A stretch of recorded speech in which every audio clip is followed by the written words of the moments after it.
wabarakatuh.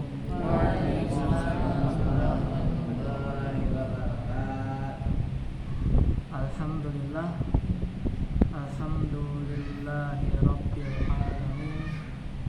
Wassalatu wassalam ala nabiyina Muhammadin wa ala alihi wa ashabihi wa man tabi'ahum bi ihsanin ila yaumiddin. Amma ba'du. Alhamdulillah, segala puji syukur mari kita panjatkan kepada Allah Subhanahu wa ta'ala atas segala nikmat yang masih Ia limpahkan kepada kita. Nikmat sehat, di mana kita masih diberikan kesehatan, kita masih diberikan nikmat menjalani keseharian kita dengan normal, dengan mudah.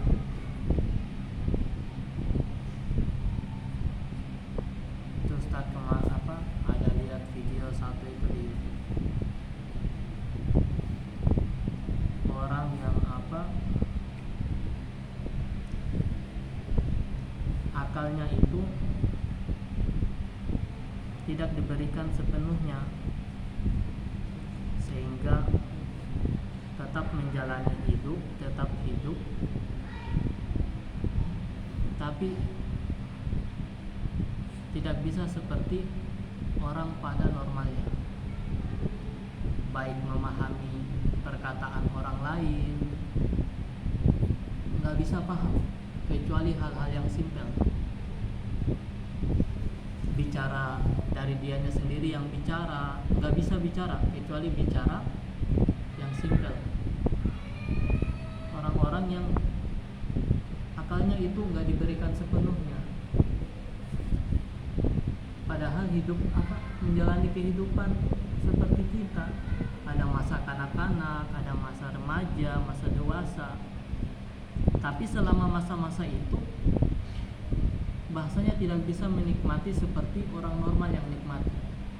Kita berbicara dengan orang lain kan normal, nyaman, bisa bicara, bisa pahami informasi yang masuk kepada kita. Akhirnya kan dari situ kita bisa menjalani kehidupan dengan nyaman. Masa kanak-kanak kita betul-betul bisa menjalaninya dengan main-main, dengan bersenang-senang.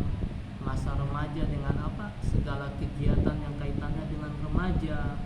Masa dewasa, masa kerja, masa jadi bapak-bapak, bisa menjalaninya dengan sepenuhnya gitu loh, rasanya dapat gitu loh. Tapi orang yang dikurangi akalnya ini, yang akalnya gak diberikan sepenuhnya sama Allah, akhirnya semua masa itu kayak sama aja gitu loh, gak bisa dapatin nikmatnya menjalani masa-masa kehidupan. Kayak biasa aja, kayak sama aja, kayak dalam satu waktu doang hidupnya. Mau dari kecil sampai besar, yang bisa dipahami itu cuma dikit. Dari dirinya sendiri pun yang bisa diutarakan cuma dikit.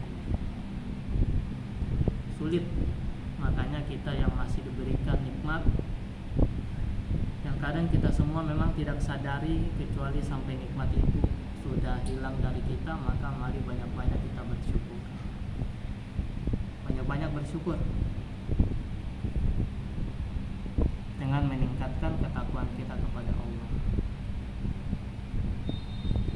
Takwa seseorang menurun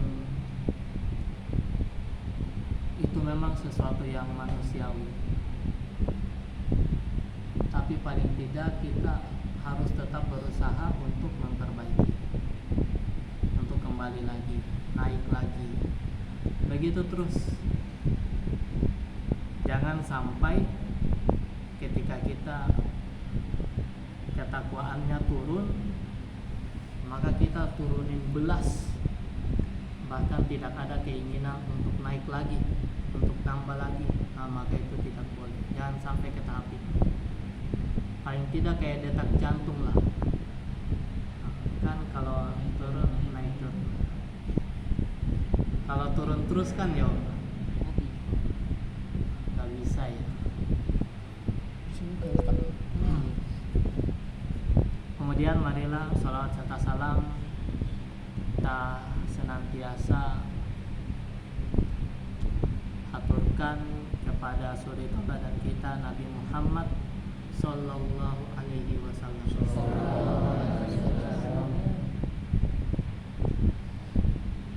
juga kepada keluarganya, para sahabatnya, dan orang yang senantiasa mengikuti sunnahnya hingga hari kiamat kelak. Senantiasa mendoakan kaum muslimin. Jadi selain kita mendoakan Nabi dengan ucapan sholawat itu, kita juga doakan kaum muslimin yang lain, para sahabat, para ulama, kaum muslimin secara umum, teman-teman kita. Ada hadis itu bagus ya, lupa tapi hadisnya,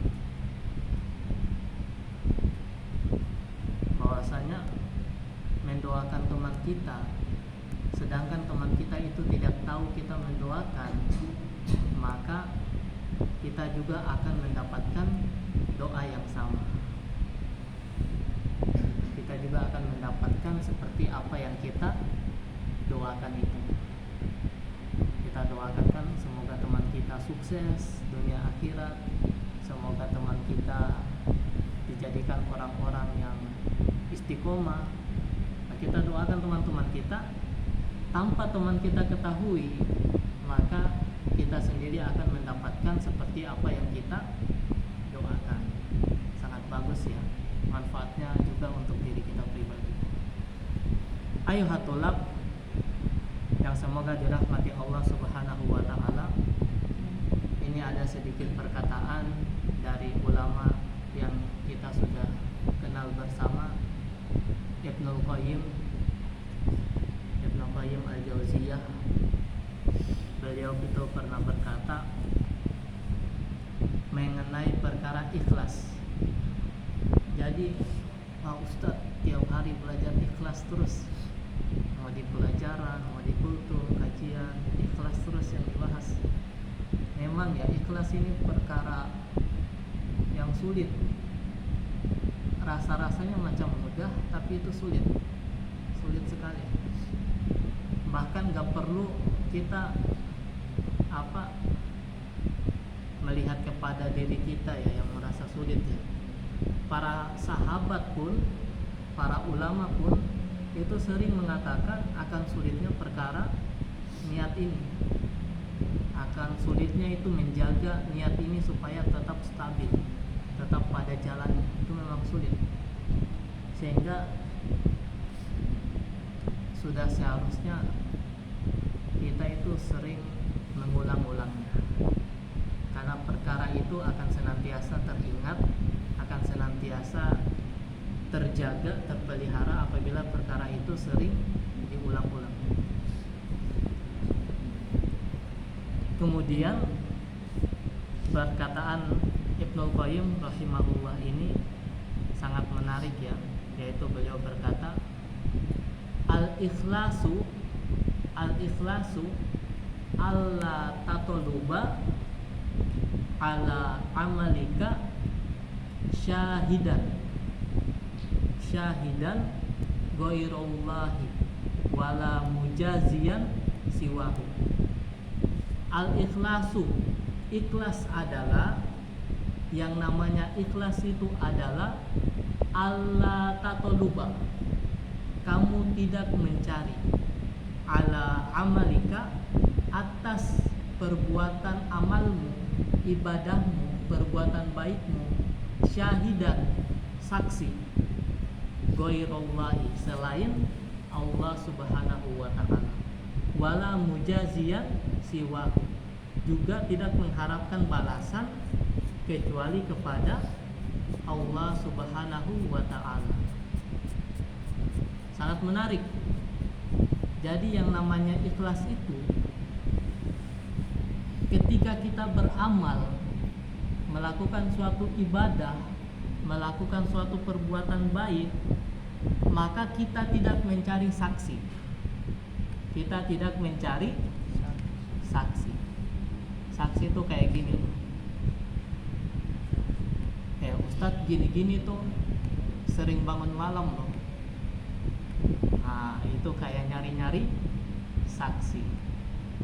Ngata-ngatain mengumbar-ngumbar, mengata-ngatakan amalannya.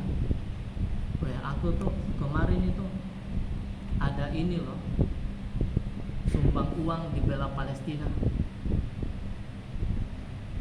Atau misalkan bikin status. Nah, sekarang itu kadang itu mengumbar-ngumbar amalan, menceritakan amalan, kadang tuh bukan lewat mulut, tetapi lewat status, tanpa kita sadar. Misalkan Ustadz kemarin itu ya lagi bikin apa gitu ya, ini nih tanpa sadar pengen mengumbar-ngumbar juga. Nah, jadi kayak kita lagi melakukan amal soleh, kemudian kita status foto, video, kemudian kita upload, tapi niatnya tuh cuma sekedar untuk memberitahu saya tuh melakukan ini. Nah, berarti kan mencari saksi supaya orang lain tahu amalan yang dia lakukan. Nah, maka itu tidak boleh. Saksi yang harus kita cari untuk amalan kita hanya satu, yaitu Allah Subhanahu wa ta'ala. Dan juga mengharap balasan. Kita tidak boleh mengharapkan balasan kecuali hanya kepada Allah. Wah, aku sering nih jajanin sauki, sering tak beliin es, sering tak beliin apa-apa. Semoga nanti kalau aku lagi butuh sauki bisa bantu saya juga, bisa ngasih saya ini juga. Mencari balasan kepada orang lain. Saya pokoknya harus sering-sering melakukan kebaikan di pondok, biar nanti dapat tambahan apa dari ustadz gitu. Kalau ustadz mungkin ya, saya harus rajin-rajin banget biar bisa gajinya tambah. Mungkin ya, nyari balasan. Maka itu tidak boleh, kecuali yang dicari itu hanya kepada Allah Subhanahu wa ta'ala. Ya, mungkin hanya sedikit ini. Mari sama-sama kita mentadaburinya dan berusaha mempraktekannya di kehidupan kita masing-masing. Aku qouli hadza wa astaghfirullah li wa lakum wa lisairil muslimina min kulli dhanbin fastaghfiru innahu huwal ghafurur rahim. Wassalamu alaikum warahmatullahi wabarakatuh.